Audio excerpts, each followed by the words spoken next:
Hey everyone, Chris Dawson running for Invercargill City Council here, and I thought today we'd have a chat about the Southerner.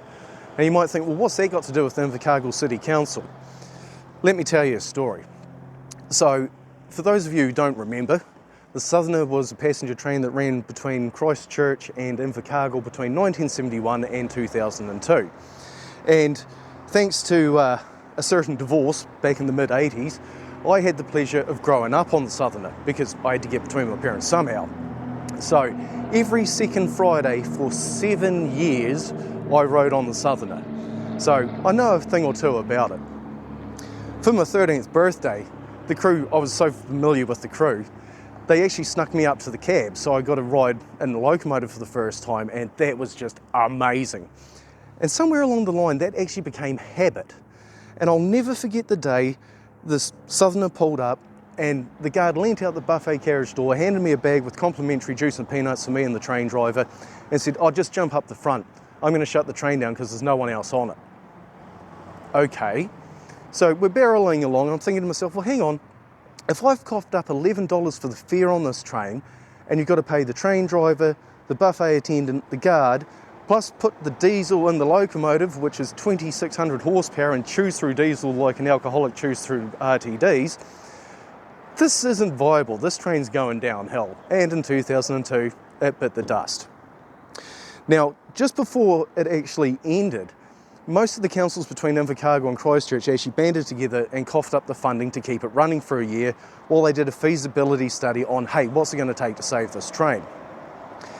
As per usual, the Invercargill City Council coughed up 25 grand, Southland coughed up 2 grand, and Gore kept their hands firmly in their pockets. This would later become known as the funding model for Stadium Southland. Anyway, the feasibility study came back and said this train needs 100,000 people riding it a year and huge government subsidies. That didn't happen, and the train went. So fast forward to 2017, and Timaru District Council thought they'd have a crack at it.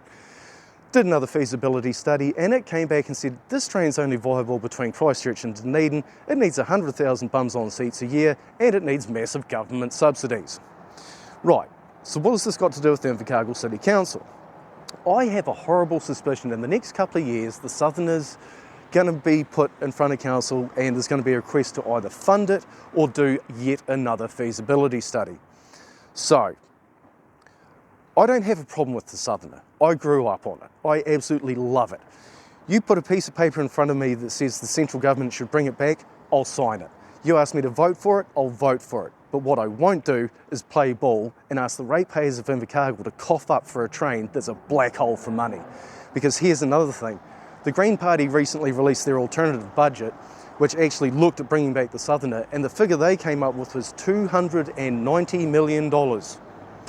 So, if central government wants to bring the Southerner back, that would be fantastic. Asking us ratepayers to do it? I'm sorry, as much as nostalgia is great and trains are great and it's great for the environment, it's just too much. Anyway, let me know what you think. Pop into the comments. Do you want to bring the Southerner back? Do you want the government to pay for it? Or do you want us to pay for it? Cheers.